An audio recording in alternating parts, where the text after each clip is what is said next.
మీ అసలు ఒపీనియన్ ఏందన్నా క్రిస్టియానిటీ మీద ఒపీనియన్ చెప్పండి వన్ వాట్లో. కలియుగంలో మానవ జాతికి ఒక శాపం ఈ క్రిస్టియానిటీ అనేది అంతే. క్రైస్తవ మతం ఎందుకట్లా అది మీరు డిసైడ్ చేసిరా? దాని మీద ఎక్స్ప్లెయిన్ చేస్తే నేను మీకు కొన్ని పాయింట్స్ ఉన్నాయి, అవన్నీ మీకు పర్వాలేదు టైం తీసుకున్నా అంటే నేను చెప్తాను. చెప్పండి. ఇప్పుడు దైవికంగా ఏర్పడిన మతం అనుకోండి, ప్రాథమికంగా మనం ఏం ఆశించవచ్చు ఆ మతం నుంచి? దేవుడే స్వయంగా ఈ ధర్మాలను పెట్టాడు. ఇప్పుడు హిందుత్వం అది మతం కాదు, కొన్ని ధర్మాలు అని మనం భావిస్తాం కాబట్టి హిందుత్వం ద్వారా లోక కళ్యాణం జరగాలి అంటే దేవుడు నియమించినటువంటి నియమాలు, ఆ సూత్రాలు, వాటి ఆధారంగా మానవ జాతికి ప్రయోజనం అనేది కలగాలి, లోక కళ్యాణం అనేది జరగాలి. అవును. మీకు క్రైస్తవ మతం వల్ల జరిగిన లోక కళ్యాణం ఒకటి చెప్పండి. లోక వినాశనం 100 పాయింట్లు చెప్తాను నేను. ఏం జరిగిందన్న వినాశనం? క్రూసేడ్లు అని చెప్పి మీరు చిన్నప్పుడు చదువుకునే ఉంటారు. మతం పేరుతో హత్యలు చేయటం అనేది ఫస్ట్ అక్కడి నుంచి మొదలైంది. అంటే క్రైస్తవ మతానికి పూర్వం యోధా మతం ఉంది, అది కూడా బైబిలే. మీకు బైబిల్ మీద కాస్త అవగాహన ఉంటే పాత నిబంధన కొత్త నిబంధన అని ఉంటుంది. పాత నిబంధన యూదులకి సంబంధించింది, వాళ్ళు ఇప్పటికీ వాళ్ళకి అదే మత గ్రంథం. వీళ్ళు దాన్ని పాతది అంటున్నారు కానీ వాళ్ళు ఒప్పుకోరు. దీనికి అడిషనల్గా యేసు గురించి 4 సువార్తలు కొన్ని పత్రికలు అవి యాడ్ చేసి కొత్త నిబంధన అని పెట్టారు. ఈ కొత్త నిబంధన అని చెప్పి వీళ్ళు పెట్టిందని వాళ్ళు ఒప్పుకోరు, యూదులు ఒప్పుకోరు. ఈ రెండు సెపరేట్, ఈ రెండింటిని కలిపి ఇక్కడ బైబిల్ చేశారు. మతం పేరుతో హత్యలు చేయటం అనేది పాత నిబంధనలో, బైబిల్ పాత నిబంధనలో మోషే దగ్గర నుంచి మొదలైంది. ఈ భూమి మీద మొట్టమొదటి ఉగ్రవాది మోషే, అతను బైబిల్లో గొప్ప ప్రవక్త.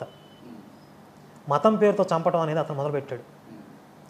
ఆ తర్వాత యోధా మతం నుంచి క్రైస్తవం వచ్చింది, వాళ్ళు ఇంచుమించు అదే దారిలో ఉన్నారు. ఈ రెండింటి దగ్గర నుంచి ఇస్లాం వచ్చింది. ఇక దాని పేరు జరిగిన మారణ హోమాలు మీకు తెలుసు. బైబిల్ వల్ల జరిగిన రక్తపాతం ఇంకా దేనివల్ల జరగలేదు చరిత్రలో, ప్రపంచ యుద్ధాల్లో కూడా జరగలేదు. ఇప్పుడు చెప్పండి మరి శాపమా కాదా? సరే, ఆ రక్తపాతం వదిలేసేయండి, చరిత్రలో జరిగిపోయింది కదా, ఎప్పుడో జరిగిపోయింది కదా, వదిలేద్దాం అని అనుకుంటే ఇప్పుడు ప్రజెంట్ జరుగుతుంది ఏంటి? 100 మంది హిందువులు ఉన్న చోట ఒక క్రైస్తవుడు ప్రశాంతంగా బ్రతుకుతాడు. 100 మంది హిందువుల మధ్యలో ఓ 10 మంది క్రైస్తవులు ఇల్లు ఉంటే ఈ 90 మంది హిందువులు ప్రశాంతంగా బ్రతకలేరు. ఎందుకు? ఈ 10 మంది కలిసి ఒక కూటమి పెడతారు, 4 గొట్టాలు తగిలిస్తారు, 4 వైపులుగా 4 మైకులు పెట్టేస్తారు. శుక్రవారం కూడిక అంటాడు, శనివారం స్త్రీల కూడిక అంటాడు, ఆదివారం యవనస్తుల కూడిక అంటాడు, మళ్ళీ సండే స్కూల్ అంటాడు, ఉదయం ఆరాధన అంటాడు, సాయంత్రం ఆరాధన అంటాడు. సరే, ఆడు ఒక దంపుడు మాటలు ఏవో చెప్పుకుంటాడు కదా, పోనీలే అనుకుంటే మీరు విగ్రహారాధన చేస్తున్నారు, మీరు పాపం చేస్తున్నారు, మీరు అట్లా పోతారు ఇట్లా పోతారు, మీ మీదకి శాపం వచ్చింది. ఈ విధంగా రకరకాలుగా పరమత ద్వేషం అనేది నరాన నింపుకున్నది క్రైస్తవ మతం. ఇప్పుడు ఒక సమాజంలో ఆహ్లాదకరమైన వాతావరణం, సామరస్యం ఉండాలి అని అంటే మీ మీద నాకు గౌరవం లేకపోయినా పర్వాలేదు, ద్వేషం ఉండకూడదు. ద్వేషం లేకపోతే మీ బ్రతుకు మీది, నా బ్రతుకు నాది, ఎవరి పని వాళ్ళు చేసుకుంటాం. అవును. కానీ ద్వేషం ఉంటే నేను మిమ్మల్ని కెలుగుతూ ఉంటాను, మిమ్మల్ని ఎలా. రైట్. అంటే ఇప్పుడు నేను అనేది ఏంటంటే చాలామంది క్రిస్టియన్స్ ఉన్నారు, క్రిస్టియన్ పాస్టర్స్ ఉన్నారు, కానీ అందరు అట్లా చేయరు, కొంతమంది చేయడం వల్ల మీరు అందరూ అనడం కరెక్ట్ కాదు అని అంట. ఇది పచ్చి అబద్ధం అండి. కొంతమంది అలా ఉన్నారు, అందరూ అలా చేయరు అనేది అబద్ధం. అందరూ అట్లే చేస్తారా? కాకుండా అందరూ అట్లే చేస్తారా? 100% అందరూ అట్లే ఉన్నారా? అంటే వాళ్ళని అలా తయారు చేస్తుంది బైబిల్. వాళ్ళు వ్యక్తిలో ఉన్న లోపం కాదు ఇది, మత గ్రంథంలోనే అలాంటి సిద్ధాంతాలు ఉన్నాయి. అంటే గ్రంథమే తప్పంటారు ఇప్పుడు మీరు? ఆ గ్రంథం మానవ జాతికి ప్రమాదం అంటున్నాం. మీరు పాస్టర్ల వరకు మాట్లాడుతున్నారు, పాస్టర్లు కూడా కాదు, ఒక కామన్ క్రిస్టియన్ కూడా వాడు ఉద్యోగం చేసే చోట లేదా పని చేసే చోట, పొలాల్లో పనిచేసే రైతులు కూలీల దగ్గర నుంచి ఎక్కడెక్కడైతే వీళ్ళు ఉన్నారో వాడు కూడా పక్కన వాడిని మతం మార్చడానికి చూస్తాడు. మీరు పాస్టర్ల దాకా వెళ్ళాల్సిన. ఇప్పుడు చెప్పండి, ఓన్లీ పాస్టర్లే వాళ్ళలో వ్యక్తిగతంగా ఉన్న లోపం అయితే ఎందుకు మార్చడం వల్ల వాళ్ళకి ఏం లాభం? అదే కదా చెప్తుంది. ఇప్పుడు మత గ్రంథంలో అలా తయారు చేయబడింది, అది వాళ్ళని ఆ విధంగా ప్రేరేపిస్తుంది. మీరు పక్కన నుండి మతం మార్చాలి. ఇప్పుడు మీరు క్రైస్తవుడు అనుకోండి, మీ మనసులో ఎలాంటి భావజాలం తయారు చేస్తుందంటే, బైబిల్ కావచ్చు, పాస్టర్లు కావచ్చు, నువ్వు ఒక్కడవే రక్షించబడితే సరిపోదు, నువ్వు చచ్చిపోయి పైకి వెళ్ళిన తర్వాత యేసు నిన్ను లెక్క అడుగుతాడు.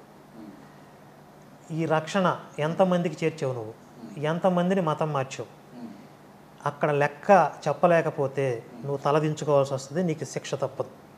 నువ్వు ఒక్కడవే రక్షించబడితే సరిపోదు, నీ జీవితంలో ఇంకొంతమందిని అగ్నిలో నుండి బయటికి లాగినట్లుగా బయటికి లాగాలి. ఒక ఉగ్రవాది ఎలా అయితే వాడిని బ్రెయిన్ వాష్ చేసి బాగా మోటివేట్ చేసి మనుషుల్ని చంపడానికి పంపిస్తారో, ఒక క్రైస్తవుని కూడా బ్రెయిన్ వాష్ చేసి సమాజంలోకి నీకున్న వైరస్ని ఇంకో 10 మందిలోకి ఎక్కించు అని తయారు చేసి, అంటే వైరసా? నేను జాంబీ వైరస్ అంటాను. ఇది జాంబీ వైరస్ అంటారు. జాంబీ వైరస్ లాంటిది ఇది. ఆ వైరస్ వచ్చినప్పుడు ప్రశాంతంగా వాడు బ్రతకలేడు, పక్కన వాడు కూడా బ్రతకలేడు. అంటారు. చాలా పెద్ద ప్రమాదం ఇది. రైట్. ఇది క్రిస్టియన్కి సంబంధించినటువంటి అంశాలు.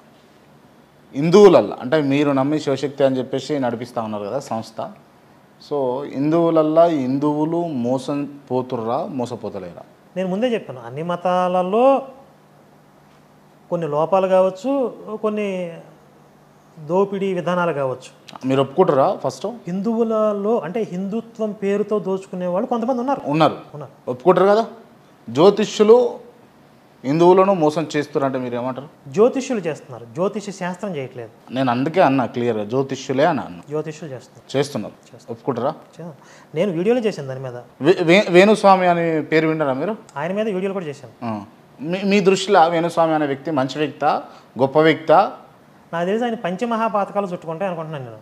అంటే ఇప్పుడు ఆయన హిందుత్వాన్ని, హిందూ ధర్మాన్ని వాడుకొని ఆయన వ్యక్తిగత ప్రాభవాన్ని పెంచుకునేటువంటి ప్రయత్నంలో భాగంగా చాలా అంటే అడ్డగోలుగా దిగజారుడుతనంగా ప్రవర్తిస్తున్నాడు.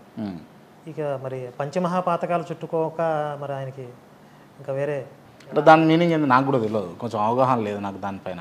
పంచమహాపాతకాలు అంటే స్త్రీ హత్య, శిశు హత్య, గృహత్య ఇలాంటి కొన్ని పరమ నికృష్టమైనటువంటి పాతకాలు ఉంటాయి. అలాంటి పాతకాలు చుట్టుకుంటాయి ఆయనకి.